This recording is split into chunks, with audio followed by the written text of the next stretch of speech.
Hello and welcome to another one of my videos. I'm going to be going through some stock that I bought in from a few places and also a trade that I did for some QB quarter ounce coins I had.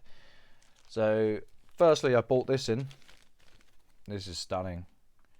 I listed this last night. So this is a 2005 half. I'll always buy these. They're like what, 30k in mintage. There's not a lot of them about.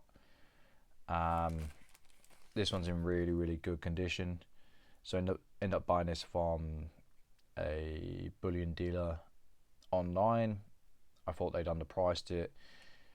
I've got it priced at 250 due to the condition. I think it will go for that, and if it doesn't go for that, you know what, I'm okay with that because of the condition it's in and also the rarity of the coin. So there's that one.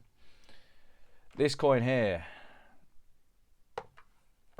I thought this was a steal.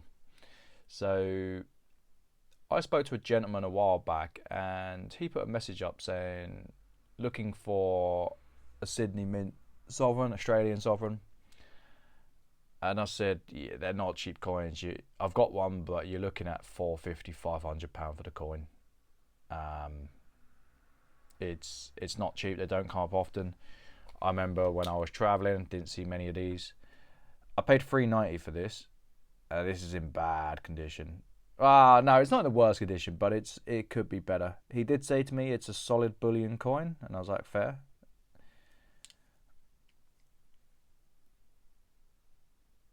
Lots of wear.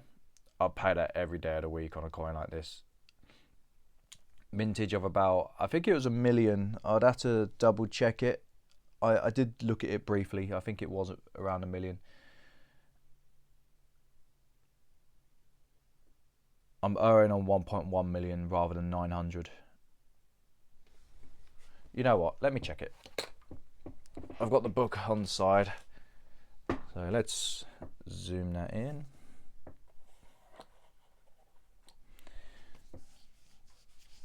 I love Sydney Mint sovereigns.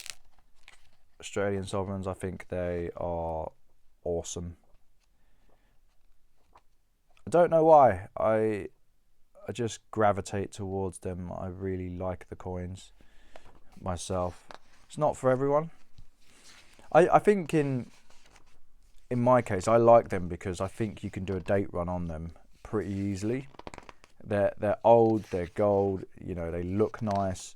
The mintage is not crazy small. I think there is a key date coin, but it's not out of the reach of most people to do a date run on these. If I can find them. There we go. 1.22 million. So there are some key dates. So they've 55, 56, 57 is collectible. Most of them you're going to be able to find. It's mainly the 55 and the 56 that you're really going to struggle with. So the 1870 normal is 1.22, and here's my one from my collection. It's a shame about this, but again, I think I paid about $4.60 for this, and I do not regret spending that whatsoever. 1868. So this one has a mintage of 1.1 million. So they're rare, but they're not out the reach of most people. They're really not. You can find them. If you could pick them up for sub £400, do it. Honestly, do it. You're having a bargain. It may take you a while to find a buyer. They're not going to trade like your normal sovereigns, but you're going to come out with a nice coin, and when you do come to sell it, you should do okay. So that's that. I then did a trade. So not everything is here because I actually... No, it is on the trade actually. It was the other bit. So let's put that bit to one side. So the gentleman wanted 3 QBs. I had them up at £400 a pop. And he said, I've got some bits I want to trade. Would you consider it? And I was like, yeah, I'm always up for a trade. I just got to make the numbers work. I do have friction costs. people know that I'm completely upfront. I do have friction costs, and you are going to get less out of trade for me. But I price fairly. I'm fairly keen on the pricing side anyway. So it's not like I'm asking top dollar and wanting to pay the least. I ask around the middle, and I try and make enough out so I can sell around the middle again. So he traded me 5 of these. These are already sold. These flew. I put these, I think I booked them at 45 and I sold them at 48. I'm not making a lot of money, guys. It's not like I'm making a killing on everything, but that's 15 quid for what, 20 minutes work. It's nothing really. So I got them in. He also traded me, this has been sold, a 2020 Krugerrand, paid 140 for that, so it was about £5 over at the time. Paid 140 for this. I didn't realise it was a proof. He didn't say it was a proof. And I paid 170 for this bad boy. So this is a 20th maple. I might get 80 out of it, or I priced it at 82.50, so 80 plus post. It should go. If it doesn't, I'll drop it down. But we're not talking crazy amounts of money in how I do things. Yeah, this, I overlooked this. I didn't realise it was worth what it went for. So this I put up for auction. I've never seen one of these in 5 grammars. Incredibly nice. Really, really nice. This may be one of the nicest 5 gram bars I've seen, bar from maybe the gold Oriana bar from Australia. This is really swish, really good. I love the cassette packaging. So this went in auction. This ended up going for excuse me. This ended up going for 267, and I think I paid 3. What did I pay? Let me check. I think it worked out to about 330. I think the 2 5 grams worked out to about 330. So I've done well on that.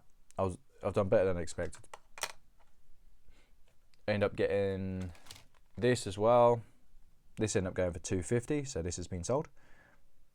Probably slightly underpriced this, but I was okay because that one went for more. So I was like, okay, if it goes 250, then great. I don't have to price everything at the top of the market. It's okay. First one I've had in of these in the 5 grams. Nice, really nice. So I've seen these in the ounces, the 10 ounces. I think I've seen it in ounce gold as well. It is a genuinely nice bar. It doesn't have anything on the Union Lion bar, but it's a standalone piece in itself, and you can't take that away from it. It's a great bit of metal artistry. Let's call it that. I ended up getting one of these. Now, I know for a fact there's going to be someone watching this video saying, "Sure, you're just showing the same stock again." So I'm going to prove a point here, because it really annoys me when people say that. Right, I had 2 of these come in. 2 of these come in a while back. I put these on the side because these have been sold. This is number 3.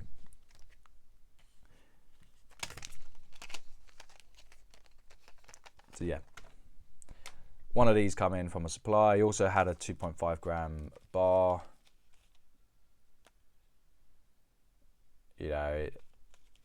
And he had a 20th coin. They've gone. I've already packed them, unfortunately. But yeah, so platinum, Valcami. That's it for the mini haul. In terms of what is my favourite, after how I wax lyrical about the Australian coin, it's not even the Australian coin. I think this is probably the pick. It is a beautiful bar, and I'm not shocked it went for what it went for. There was a lot of interest on the auction. I actually stopped the auction at 260. It went to 264. However, those bids were after the allocated time, and that's not how I run things. I just run things fairly, and I said that's the time and that's it, but people bid afterwards, so I just cancelled those bids. I think this is great. I think this is an absolutely great bar, and Geiger should take their half. Brilliant.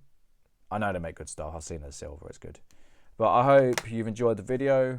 You'll see them in the next one. I've got like 4 or 5 videos I've recorded that I need to put out. But hey, it is what it is. I'm not putting out 2 a day. It doesn't really serve a purpose.